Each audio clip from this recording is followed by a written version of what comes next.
Salut à tous, j'espère que vous allez bien, bienvenue sur Sous la pédale et aujourd'hui je vous présente mon nouveau vélo. Aujourd'hui je suis toute seule mais c'est exceptionnel parce que Thomas est derrière la caméra et aujourd'hui on s'est déplacé jusqu'à Barcelone qui est pas si loin de là où on habite finalement pour vous faire cette vidéo parce que justement le paysage il est magnifique. Bon, on a quand même galéré à tourner la vidéo comme vous pouvez le voir, il pleuvait la veille, on est venu pour rien parce que les micros n'étaient pas allumés et donc du coup on est revenu aujourd'hui. Donc pour mon nouveau vélo, j'ai décidé de me tourner vers un RCR de la marque Van Rysel, donc c'est le modèle de cette année. C'est la version femme, je savais pas du tout qu'il existait une version femme sur les modèles RCR. Donc c'est super cool, c'est la couleur bleu comète. C'est plutôt un violet mais ils appellent ça bleu comète. Au niveau de l'équipement, il est équipé en SRAM Rival AXS. Donc transmission électrique avec capteur de puissance. Les roues, ça va être des Zip 303S, si je ne me trompe pas, c'est ça. Et les pneus, c'est des Michelin Power Cup. Donc je crois que c'est l'équipe Cofidis qui les utilise aussi. C'est un cadre tout en carbone, il pèse 8 kg 1 en taille M, je crois. Et quand on l'a payé, quand on l'a pesé avec les pédales, porte-bidon, etc., il pesait 8 kg 3 en taille XS. Ensuite, au niveau du cintre, ça va être un cintre Deda Super Zero RS. Donc c'est un cintre qui a une forme vraiment sympa. Et la selle, c'est une physique, je suis pas sûre du modèle. Thomas m'a dit que c'était une Argo X3. Mais en fait, c'est pas écrit. Et comme sur l'annonce Decathlon, c'est la description du modèle homme, bah c'est pas la bonne selle. Donc je suis pas certaine du modèle de selle. Hein? Pourquoi? Et puis pour ce qui est des roues, ça va être un freinage à disque. Et puis voilà.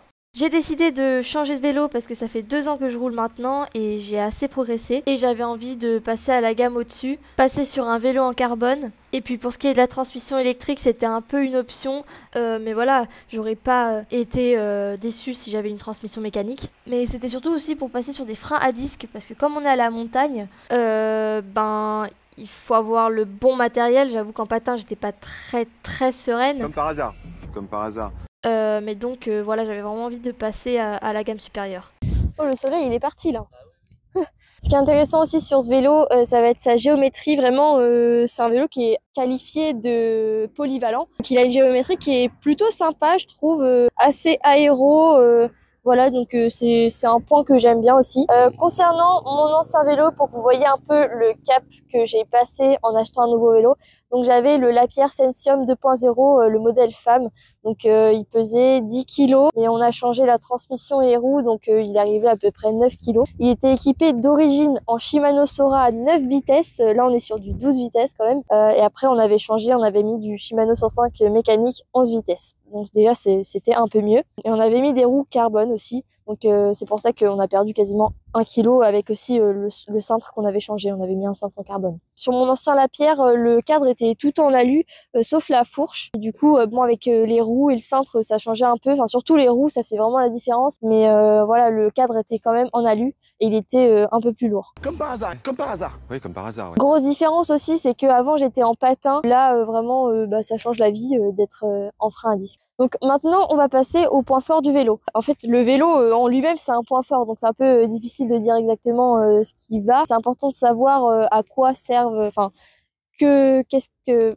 Mais c'est important de savoir ce qu'apporte chaque élément au vélo en fait. Donc déjà, premièrement, on a la géométrie, comme j'en ai parlé juste avant, donc il est assez aéro. On a tous les câbles qui sont intégrés et ils vont ressortir un peu au niveau du cintre, mais globalement, ça se voit pas, donc c'est super joli. Le cintre, il est vraiment super beau, c'est un cintre plat. Il faut savoir aussi que le vélo est livré avec le support Garmin puisque les supports de base, ils vont pas passer dessus. Donc c'est cool qu'il soit livré avec le vélo. La transmission SRAM, c'est aussi un gros point fort pour moi. Moi, absolument pas. Au niveau du développement, ça me convient très bien. Eh bien, moi, pas du tout.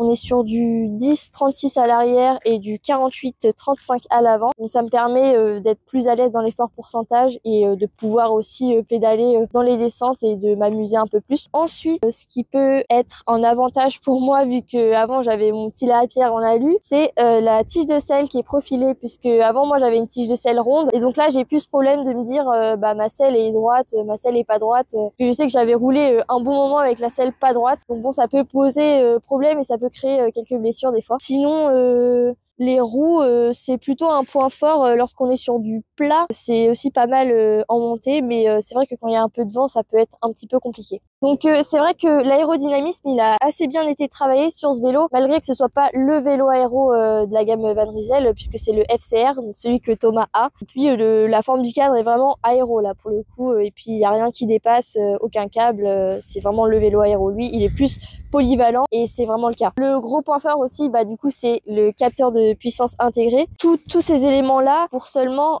4200 €. Donc je trouve que le vrai point fort, ça va être le prix. Ça dit que c'est la crise, mais ça paye des bières à 2,75 € le ticket. Je suis désolé, mais la crise, tu me diras où ce qu'elle est, habite. Avec tout en carbone, frein à disque, capteur de puissance, transmission électrique. On va pas retrouver souvent ce prix-là avec tout ça en fait. Pour moi, ça a été vraiment un gros élément, quoi. Maintenant, au niveau des points faibles du vélo, il y en a quelques-uns. C'est pas une perle rare, hein. Comme par hasard. Oui. Mais je me rappelle plus. C'est qu'il y en a pas beaucoup, c'est juste que je me rappelle plus. Si, je l'ai encore expérimenté aujourd'hui. Les roues en 45 mm. Franchement, c'est bien, hein, mais aujourd'hui, il y avait pas mal de vent. Et hier, sur notre sortie, il y avait aussi pas mal de vent. Et c'est vrai que en vrai, sur du plat, faux plat descendant, de la descente même, ça peut être vite fait dangereux. Donc c'est bien, mais quand il y a des fortes rafales, ça fait un peu peur quand même. J'adore le vent. Je suis un gros passionné de vent, de tempête. Donc voilà quoi. C'est vrai? Ouais. Je sens bien le vent quand même là. Ouais. Deuxième point négatif, ça peut être également les pneus. C'est pas encore un point négatif, mais ça peut en devenir un parce que en fait ils sont vraiment très lisses. Donc à voir en conditions humides. Pour l'instant, j'ai pas eu de perte d'adhérence ou quoi. Pour l'instant, ça marche bien dans les descentes, donc ça va. Bon, c'est tout. Donc ce qui peut être un point faible sur ce vélo-là, mais qui est aussi un point faible pour tous les vélos en carbone quasiment, ça va être un peu le manque de confort qu'on a dû à la rigidité du carbone. Aussi le fait que les roues soient en hookless, donc du coup c'est plus intéressant de les passer en tubeless parce que les roues vont pas supporter les grosses pressions. Le tubeless, ça va permettre d'être plus confort et d'avoir plus d'adhérence, de rendement pardon. Ouais, les deux, ok. Il a dit que c'était les deux, donc c'est les deux. Oh non, elle saoule. Point pratique sur le vélo avec SRAM, c'est qu'il y a 2 batteries. Donc si tu n'as plus de batterie sur ton dérailleur arrière, tu peux switch les 2 batteries. Mais si tu n'as plus de batterie sur les deux, c'est fini pour toi. Ce qui peut être un défaut aussi, ça va être son poids. Parce que en vrai, il est léger, mais il n'est pas non plus hyper léger. Mais en vrai, il faut faire des concessions, hein, parce qu'au prix qu'il coûte,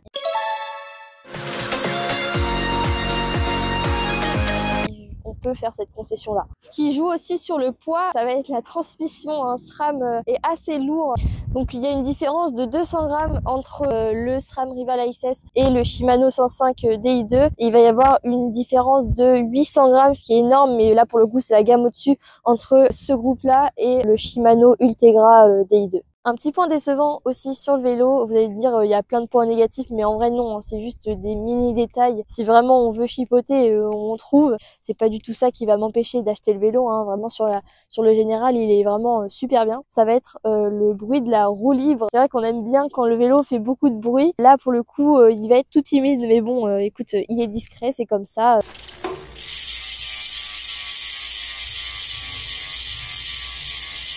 Ça peut être amélioré. Ensuite, on va passer au test. Donc j'ai pu le tester sur environ 10 heures de vélo. J'ai roulé 10 heures dessus et puis j'en suis vraiment satisfaite, à part les petits réglages mécaniques qu'on a dû faire. Globalement, dans les montées, je me sens vraiment super bien. J'ai l'impression vraiment de faire qu'un avec le vélo. Enfin, ça m'aide beaucoup, surtout que c'est pas vraiment mon point fort, les montées. Là, je commence vraiment à apprécier depuis que j'ai ce vélo les montées. Sur le plat, ça marche très très bien. Moi, j'aime bien m'amuser sur le plat. J'aime bien pédaler sur le plat. Et là, c'est super bien, surtout avec ce développement-là. Donc, comme j'ai dit avant, en montée comme en descente, c'est vraiment bien. C'est nickel. En fait, je sens très bien que le vélo part très vite sans que j'appuie forcément. En fait, il va vraiment partir vite. Mais bon, dans les descentes, c'est vrai que j'ai pas pu trop m'amuser puisque je suis encore en train de m'habituer au frein à disque. Donc c'est vrai que je fais attention et dans tous les cas, je suis assez prudente.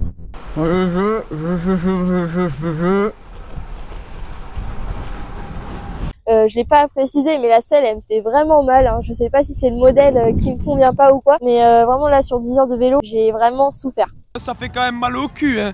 que celui qui veut se plaindre vienne gueuler maintenant, hein. Donc à voir si c'est juste le fait que j'ai pas encore assez roulé avec ou si c'est vraiment le modèle qui me convient pas. Mais sinon, faudra juste changer la selle. Pas vrai, mensonge, mensonge, Faux décor, mensonge, perroquet.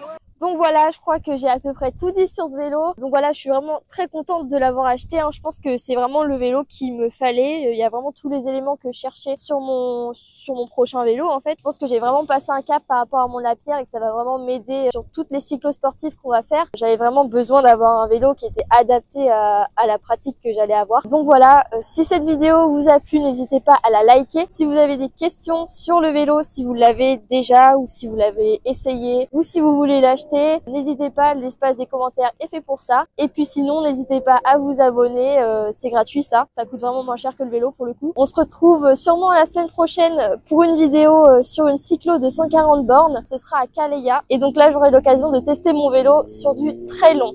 On va voir si la selle va vraiment me défoncer le ou pas.